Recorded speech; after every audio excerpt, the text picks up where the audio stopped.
November 22nd, mark the date. Mr. Mechanic Rocky is going to rock and మనం ఈరోజు Mechanic Rocky garage లో ఉన్నాము. Welcome. అయినా నాకు తెలియక అడుగుతానండి, ఆయన గ్యారేజ్ లో వర్క్ చేస్తారని ఇంటర్వ్యూ మీరు గ్యారేజ్ లో పెట్టేస్తారా? మీకు వినబడుతుందా క్లియర్ గానే? నేను కొంచెం గట్టిగా ఎందుకు అరుస్తున్నానంటే ఇక్కడ బాగా హాలో ఉంది. రఘు గారు బాగున్నారా? ఏమన్నారు? రేపు అటువైపు వచ్చినప్పుడు క్వశ్చన్ అడుగుతాను. ఓకే. అంతమంది ఉన్నారు కాబట్టి కవర్ చేసుకొని వచ్చేసరికల్లా టైం పడుతుంది. బాంబే ఫ్లైట్ ఎప్పుడు? నేను ఇప్పుడే వచ్చా. yes Mr. Rocky, please introduce yourself. నేను ఫ్లాష్ బ్యాక్ పెద్దగా ఉంటుంది, అది సినిమాలో చెప్తా. ఇప్పుడు ప్రెసెంట్ అయితే నేను మలక్పేటలో ఉంటా. ఇది మలక్పేటలో గరాజ్ అనమాట మాది. సో నా పేరు మా డాడీ నగుమోము రాకేష్ అని పెడితే కూల్గా ఉంటుంది అని చెప్పి రాకీ అని పిలుచుకుంటాను. నగుమోము రాకేష్ చాలా మోడర్న్ పేరు పెట్టిన, నేను ఓల్డ్ కొంచెం వింటేజ్ పేరు పెట్టుకున్నా రాకీ అని. ఇప్పుడు మీనాక్షి చెప్పండి మీ క్యారెక్టర్ గురించి 30 seconds లో. నా పేరు ప్రియా ఈ సినిమాలో.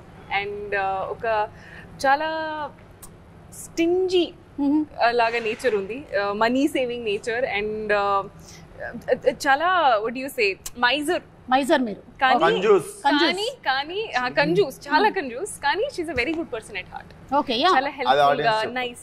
అది కంజూస్ గుడ్ పర్సన్ కాకూడదు అనే రూల్ ఏమీ లేదు కదా. హాయ్ ప్రియా. హాయ్ సుమా. శ్రద్ధ మీ గురించి చెప్పండి. నా క్యారెక్టర్ పేరు మాయా అని. మాయా అని. ఓకే, మాయా. ఈ మధ్య మాయా ఓన్లీ. అని is not my surname. Okay.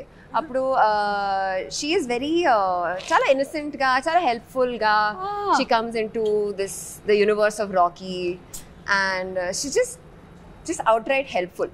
అలా మాయా. I love you. Ya, such nice. పర్లేదు, holding me back. Ya sir. నగుమోము Rakesh గారి ఫాదర్ అంటే మీరు నగుమోము నరేష్ గారా? నేను నగుమోము నరేష్ కాదు. ఏమని చెప్పాలి Naresh? Rhyming character name I hate my daddy. So I know song కూడా ఉంది కదా. బేసిక్ గా I'm a very cool dad. Bum కింద ఐస్ ఉంటుంది, నెత్తిపైన ఐస్ ఉంటుంది, అంత కూల్ నేను. యట్ దీంట్లో జస్ట్ ఆపోజిట్ క్యారెక్టర్. అది నాకు నచ్చింది. దీంట్లో నాకు నచ్చింది ఏంటంటే మామూలుగా జనరల్గా కూడా ఎంత కూల్ ఉన్నా కూడా ఫాదర్ అండ్ సన్ రిలేషన్షిప్, యాక్చువల్గా ఫాదర్ అనేది very beautiful character which is not focus, only mothers are focus. I don't know why. But ఈ ఫాదర్ ఏంటంటే జనరల్గా జనరేషన్ గ్యాప్ వచ్చిన వచ్చే ఒక ఫ్లేరప్ని అదర్ సైడ్ని అదర్ సైడ్ చెప్పం, తర్వాత చెప్తాం. కానీ నాకు సంతోషం ఏంటంటే దీంట్లో మా సన్ నవీన్ గారిని ఏమేమి తిట్టలేకపోయాను అవన్నీ కసి నాకు ఈ సినిమాలో తీరిపోయింది. నవీన్ చూస్తున్నావా? నాలో నిన్ను అంటే చూస్తున్నాను. ఏవైతే తిట్టుకోలేకపోయారో అవన్నీ అంటే ఒక సాంగ్ కూడా ఉంది. ఈయన ఏం తిట్టాలనుకున్నారో అది ఈయన సాంగ్ ఉంది, ఆయన ఏం తిట్టలేకపోయారో అది కూడా డైలాగుల్లో ఉంది. కానీ నరేష్ గారు మాకు ఒక విషయం అయితే తెలిసిపోయింది. ఒక విషయం, చాలా ఇది మీ జ్ఞాపకార్థం కట్టిందని చెప్పారంటే ఈ సినిమాలో మీరు ఈ జ్ఞాపకార్థం కట్టారంట ఈ గ్యారేజ్. అవును. అంటే మీరు ఈ సినిమాలో బకెట్ తన్నేశారని చెప్పేశారు. అంటే బకెట్ తన్నడం కంటే నా ఉద్దేశం ఏంటంటే ఒక ప్రపంచంలో ఒకలాగా 6 మంది ఉంటారు. సో మళ్ళీ రావచ్చు కూడా చెప్పలేము. ఓహో. బట్ యాక్చువల్గా ఫన్నీ ఏంటంటే ఒక సినిమా వాళ్ళకి తప్ప మన ఫోటో మీద గార్లెట్ వేసుకుని ఎవడో ఆరటపడ్డు, మనం ఒకళ్ళు చూడలేరు కూడా. ఇది చూడలేరు కూడా. మనం రకరకాల విన్యాసాలు చేస్తాం కదా. అవును. ఈయనని మనం కీడా కోలాలో చూసాం. అయితే ఇప్పుడు మీ క్యారెక్టర్ గురించి చెప్పండి ఈ సినిమాలో. క్యారెక్టర్ పేరు క్రాంతి. చాలా పాజిటివ్ క్యారెక్టర్, నిజాయితీకి ప్రతిరూపం.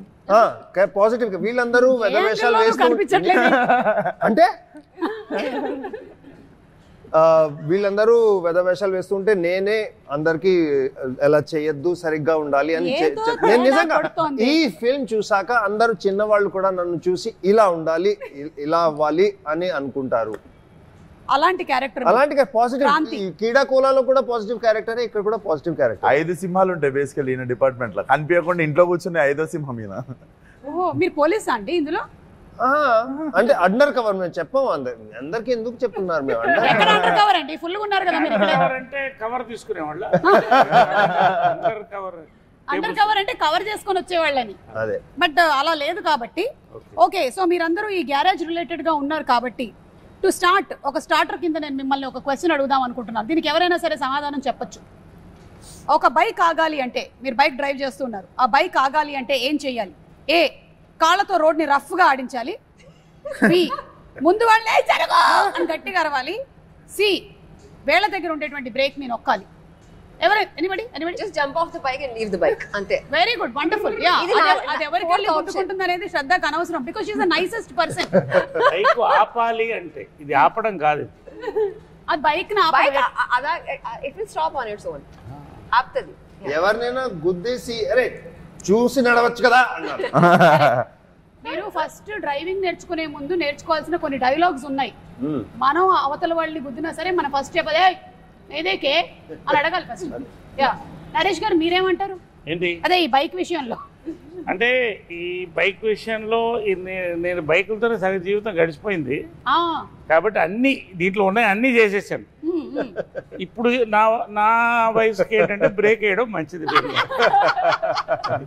అవును, your bike lover and car lover కదా. ఐఎమ్ బైకర్, ఏమైనా మీరు బ్రేకులు లేని బండి సార్. అలాగే మీరు ఒకవేళ రోడ్డు క్రాస్ చేయాలి, అప్పుడు మీరు పాటించేది ఏంటి? ఆప్షన్ ఏ, చేయి చూపించే అనడం. బి, జీబ్రా క్రాసింగ్ దగ్గర నుంచి నడుచుకుని వెళ్ళడం, జీబ్రా క్రాసింగ్ దగ్గర నుంచి నడుపుకుని వెళ్ళడం. లేదా ఏయ్ రోడ్డు మీ తాతదా అని అడగడం. రోడ్డు మీ తాతదా అని అడగడం. కరెక్ట్. ఆప్షన్ 3 మీరిద్దరు అదే చేస్తారా? 100%. మంచోళ్ళతోనే కూర్చున్నారు. కానీ ఇండియన్స్ కి సూపర్ పవర్ ఉంది కదండి, అసలు ఎక్కడ లేదు.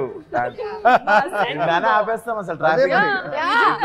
మన హైదరాబాద్ లో నాకు చూసింది అసలు ఇన్ని రోజులు తెలియలేదు అసలు హైదరాబాద్ లో సిస్టమ్ అదే. అవును, కానీ ఇండియా ట్రాఫిక్ అంతా స్లో ఉంటది. So you don't even have to show hands. You can just cars అక్కడే ఇట్ విల్ బి స్టాప్డ్, స్లోగా మూవ్ అవుట్. ఓఆర్ఆర్ మీదనే ఇట్లా అనుకుంటూ వచ్చేస్తారు.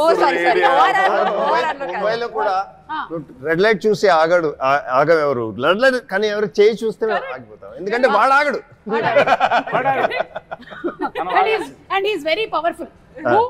The walker. అదే power of common man. Power, ya. It's one hand. అసలు zebra crossing అంటే road zebra cross చేయడం అనుకుంటారు చాలా మంది. అది ఏంటో చెప్పండి సార్. నేను చెప్పనా సార్? చెప్పండి. జీబ్రా క్రాసింగ్ అంటే మెకానిక్ రాకీ టైంలోనే రిలీజ్ అవుతున్నటువంటి క్రాసింగ్ జీబ్రా క్రాసింగ్.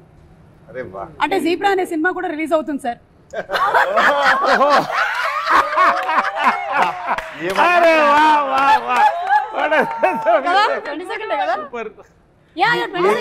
ఏ గ్యాప్ లో వచ్చింది మీకు idea?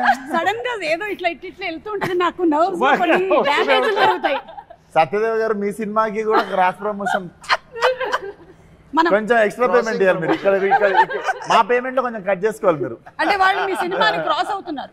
They are crossing your movie. మీ ప్రమోషన్స్ కూడా cross promotions. But nice, very nice. ఇప్పుడు మీ క్యారెక్టర్స్ అందరి గురించి తెలుసుకున్నాము. అందరూ చాలా మంచోళ్ళు కలిసి ఒక సినిమా చేస్తున్నారు అని మీరు చెప్పిన నాకు అస్సలు ఎందుకు అనిపించింది మంచోళ్ళన్నా? ఎందుకంటే మీరు యాజ్ అ ఫాదర్ మీ డ్యూటీని మీరు చేశారని చెప్పారు. కానీ మీకు ఫాదర్ ఉండుంటారు కదా. అవును. ఆ పాస్ట్ నాకు తెలియాలనుంది. ఒకసారి మీ గ్రాండ్ ఫాదర్ గురించి చెప్తారా? అరే తాత ఫోటో పట్టుకోరండి. ఫేస్ ఏదో ఎక్కడో చూసిన ఫేస్ లా ఉంది. చూడండి సార్, ఇదేదో నాకు కొంచెం ఫహద్ ఫాసిల్ లాగా స్మార్ట్ గా ఉన్నాడు కదా, అదొకటి చెప్పుర్రి. మీ తాత మీకన్నా యంగ్ గా ఉన్నాడేంటి? ఆయన యంగ్ ఉన్నప్పుడు ఫోటో, ఆయన యంగ్ ఉన్నప్పుడు ఫోటో. ఏ విశ్వక్, ఇది మీరే. తీసుకెళ్ళండి.